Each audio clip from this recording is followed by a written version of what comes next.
So, let's talk about domestication and wildness. Let's talk about dogs and wolves. Let's talk about human beings and, whatever the alternative is.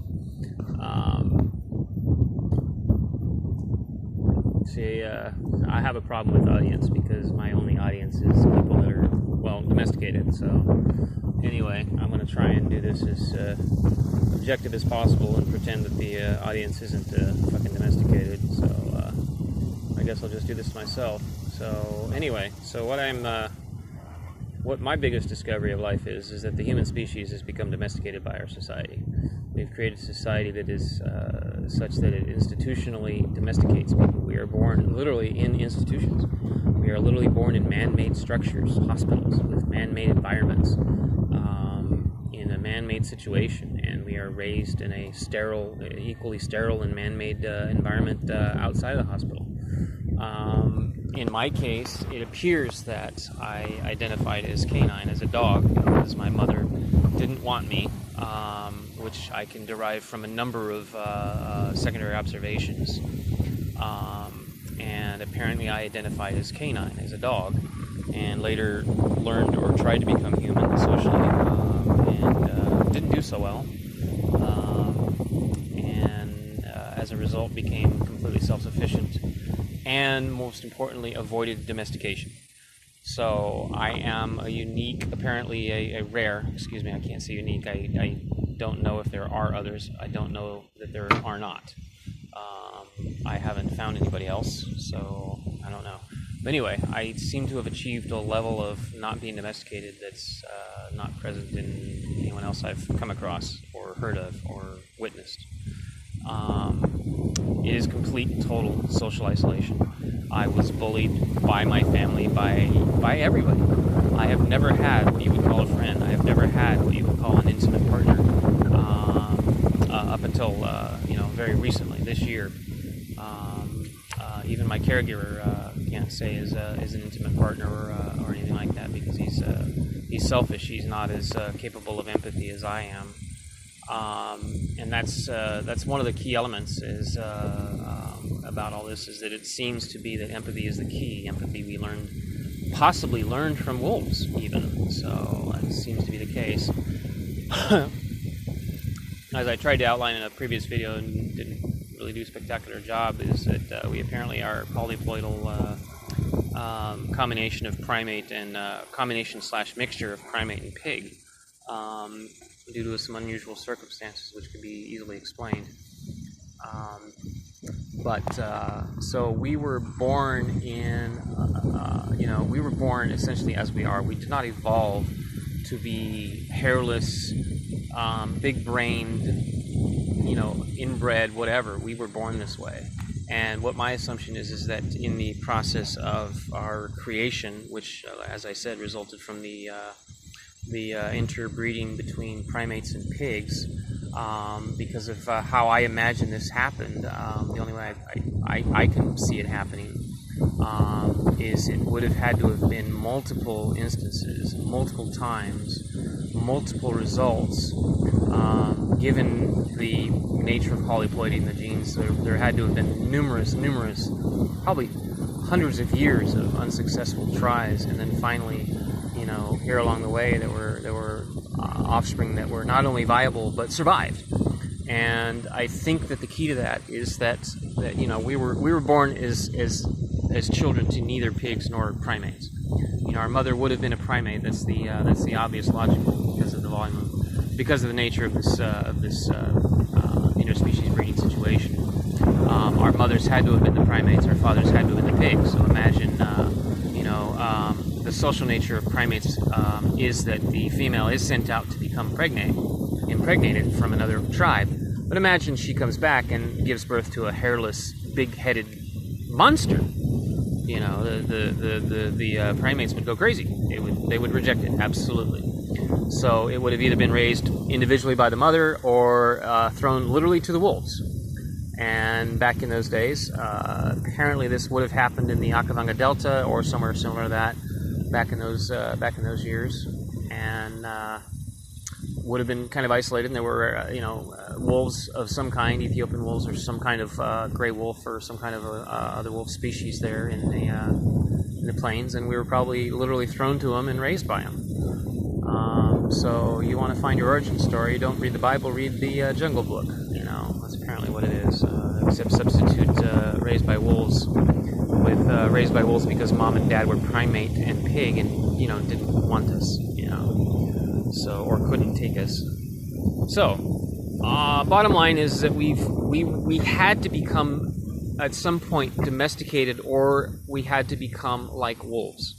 Wolves are very similar to us, individually and socially, which is why we believe that we were taught to be the way we are by wolves.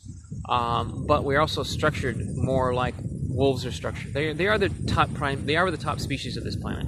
If humans were not around, wolves would be the top species. People would come here, or aliens would come here. If humans were not here, aliens would come here and they would say, "Oh yes, this is this planet dominated by Canis lupus wolves," because they run fucking everything and they've survived us. You look at Europe and Europe, and it had wildlife. It had tigers and lions and bears and shit. It had everything. But wolves are the only thing that survived. Because they knew how to survive among men. Because we were raised by them, most likely. So, we had to have been domesticated at some point in order to survive. Or not domesticated. We had to learn how to live like wolves. Or we had to become dependent. So, and what would we become dependent upon? Would we become dependent upon wolves? No, they wouldn't make us. They wouldn't fucking serve us all of our lives. So we had to have become dependent upon each other in some way. So we had to have started off as wild, as undomesticated, as living like wolves. And then at some point would have had to domesticate it ourselves. And we probably did that when we domesticated our food. Either plants or animals. And I suspect it started with domesticating our food by, isolating it in valleys or something like that, or finding it isolated in something or something like that.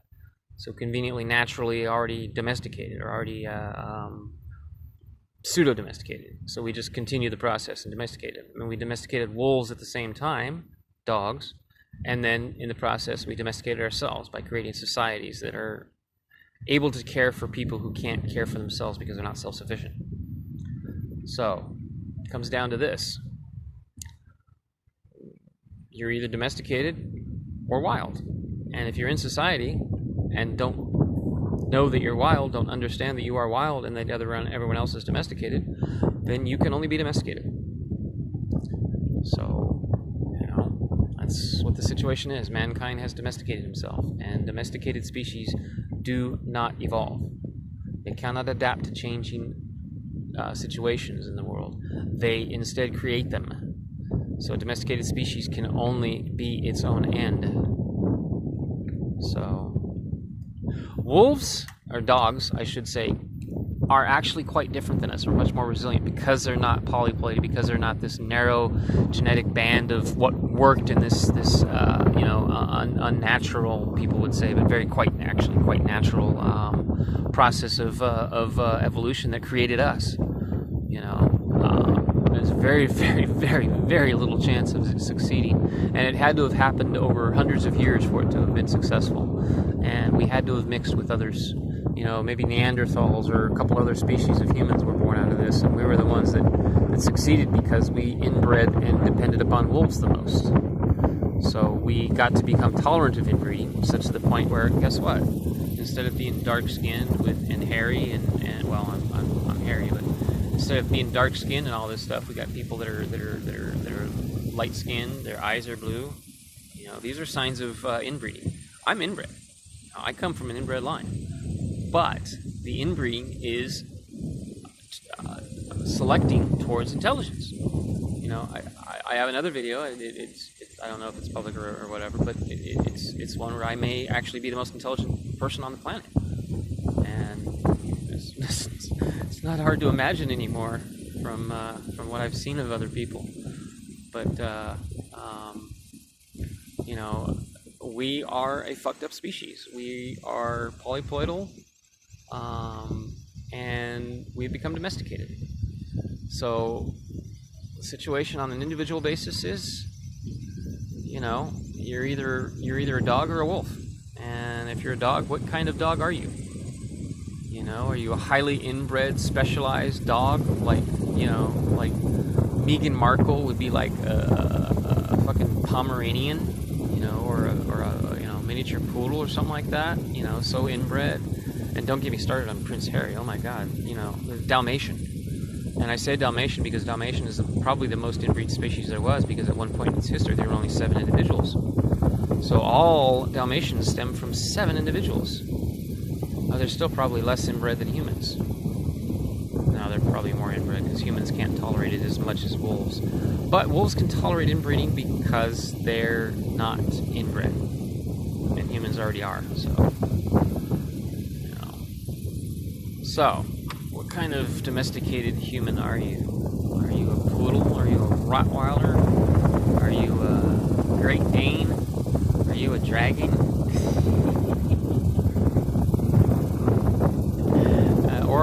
Or are you a cat person, a feline? Where does that come from? Well, let me tell you where it comes from. Felines are an ancient species. They are the first mammalian form that evolved. We did not evolve from them. We evolved in parallel after them. We come from a different line of mammals. They come directly from dinosaurs. Their diet and their own flesh and dietary needs, their dietary needs and their own flesh are not the same as ours. We can't eat cats because they don't provide all the nutrition we need, all the protein, the amino acids. And cats can't eat red meat because it doesn't have the proper balance of nutrients. Guess what does? Fowl. Cats don't hunt mice, they hunt birds. Cats can't eat mice. They're not nutritious enough. They lack the proper balance of amino acids because cats are dinosaurs, or evolved from dinosaurs, lizards, whatever. We, however, are not. We evolved from pigs. No, we humans directly, but no, we evolved from shrews or some shit like that. From mice, basically. So, we're different than cats. But what the difference between cats and what they call feliform and caniform is generally, almost exclusively, or almost entirely, feliforms lack empathy. Any social feliforms, all the big cats, lack empathy, with the possible exception of cheetahs, possibly. But all mammals, all social mammals, have empathy, with one exception, that is supposed to have it, but somehow doesn't, in its domesticated form. So, a wild human is an empathetic human. Someone who has empathy. Someone who can feel someone else's pain or joy. So, man, people wonder why I'm so sensitive to bad news. Gee, it's called empathy. So there are a lot of people out there, domesticated people, that are more like felines than... Oh shit, I got a phone here.